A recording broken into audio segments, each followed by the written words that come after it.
So, somehow, with a major loss like losing my Amazon nanny, a lot of people expected to be mad at the world and extremely negative and just downright nasty, as I can get with my depression. Because I have depression from PTSD because I was traumatized as a kid from being bullied at school.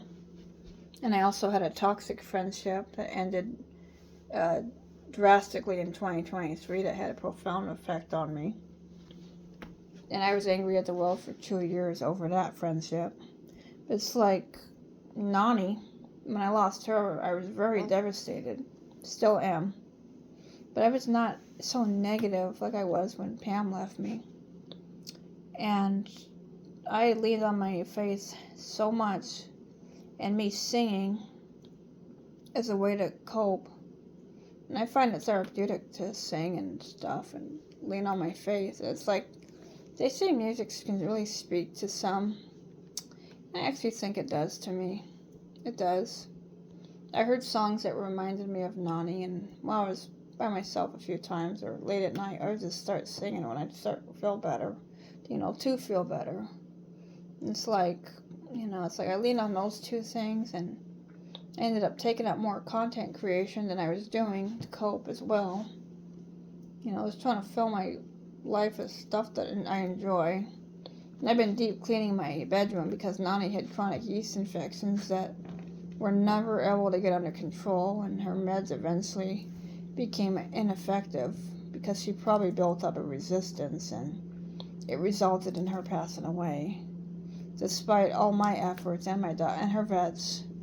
And when I called him, he said that we did everything we could, and he prescribed the meds we knew he knew were good, that were pretty good.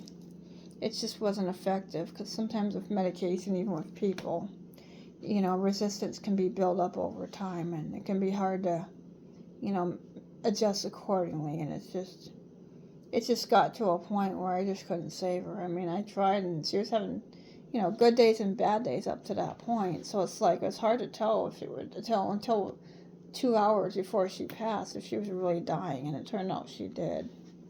But I sat by her side when it happened.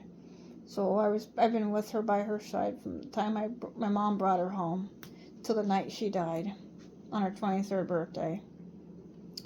And the thing is, as an autistic person, it's very painful to lose the animal that was your main emotional support, because you go so long used to that comfort and nurturing they give you that you may not be able to get from people or anything else. And it affects you in a positive way that's different. And no, there's no way, no book or video or media that can prepare you for this type of loss when you have a disability and you have an animal that helps you. I mean, I believe in animals, being important, and the need for people with autism who can tolerate them to have them if they need it. It's a pain that I can't even describe in the best of words, losing her, because I'm sad that she's gone, but I'm sad that she's gone, but I'm not like mad at the world, but I'm kind of angry at a little bit that she's gone, but I'm choosing not to express it all the time. I mean, I have PTSD episodes where I do get crabby, like today. But, I also had a bad day with my depression on top of that.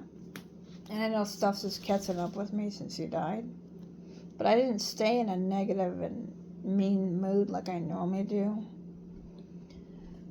But, I just don't think that being negative about just, this kind of loss, I mean, it's not going to bring Nani back. Nothing will.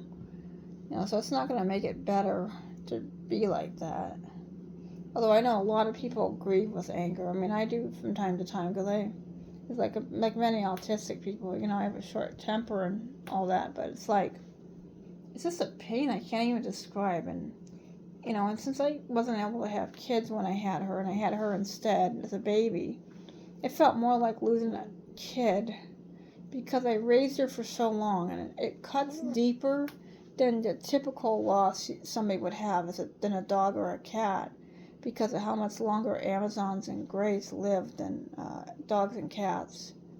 And it's the opposite of what a dog's lifespan would be. It's like the larger the dog, the less they live.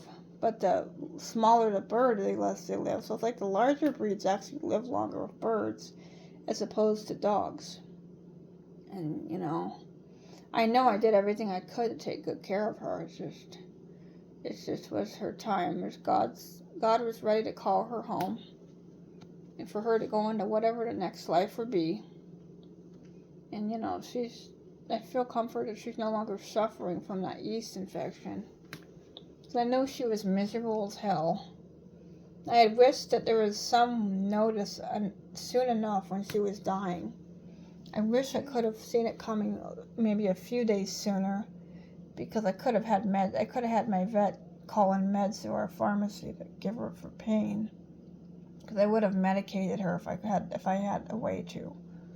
I don't know if she was in pain or not when she went downhill, but I'm definitely against if a patient, whether it's a person or an animal, is dying, I do not condone letting them suffer in pain. So I hope to God she wasn't in pain. But if it's not something I would prefer for an animal or a person who is going through that. I would have, if I had my way and I was able to figure out sooner that was going on, because she kept having good days and bad days. And she was eating and talking and making noise up until the last 2 hours of her life. So had I had enough time in advance to get medicine for her pain that I could have administered, I would have made sure she wasn't in pain. If I knew this was going to happen in a matter of days or even a day, and I was able to get meds in time for that, I would have gotten them and administered them. But it was such a fast decline. I didn't have time to go get her, to have anything called in or, get a hold of her. I couldn't even get her to a vet. But I don't think she would have survived the car ride to get to a vet. Even the one closest to her house was just a few minutes away. I don't think she was going to survive. If she had gotten to that point sooner, and I would have thought I had time, and she wasn't going to make it to the vet in time, I don't think she would have survived the trip. And, there's a shortage of avian vets, and I live in the country, so it's hard to, find ones that can truly do birds. I mean, some say they do, and they can, but a lot of them are really not as experienced, or a lot of them don't know the best way to deal with them, because they get nervous handling exotics like birds, because they're so fragile. But I knew either way Nani was going to pass away.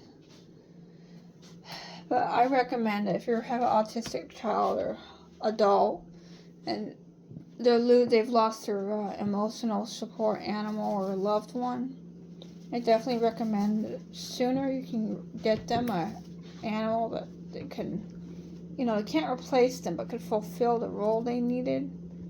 It would be a good thing, because if I didn't have my 2 dogs and this bird here on my shoulder, I think I'd be struggling a lot more than I am. And, between my faith and all the many self-care activities, between my art and my photography and my singing and stuff and my content creation and my writing, it just gave me enough outlets to be able to cope with stuff. Oh, and the fact that I play a lot of video games, too. I'm a huge gamer, and occasionally I like to watch TV from time to time. But if you are going through something like this, I definitely recommend be kind to yourself and give yourself as much time for self-care and grieving as you can, because there is no set time limit, and there never should be with grief. And with a bird like this, I looked up what to do. It's basically, giving him extra attention, making sure he's well fed and has enough food and water, and just make sure he's taken care of, and just making sure he has a lot of time with me and stuff. Like he gets, and he's loving all the attention he has now. That's basically all they recommend. Just, keeping him healthy, happy and healthy, both mentally and spiritually and, physically. And of course, he loves being out of his cage. Although he missed his big cage when I had it taken apart to power wash it yesterday. And even though I was really wiped out from it, I made sure he went to bed in his big cage. I made sure he got it back before bedtime. And this bird is definitely the one who's helping me the most. You know, with all this. I mean, my dogs are helping me too. But this bird is the most helpful. Anyways, it's time to sign off and get my dog out of the other room and get ready for bed. I just wanted to share my thoughts for the night. And all of you take care, and please feel free to subscribe to my videos anytime you want if you like my content. And have a good night. Take care.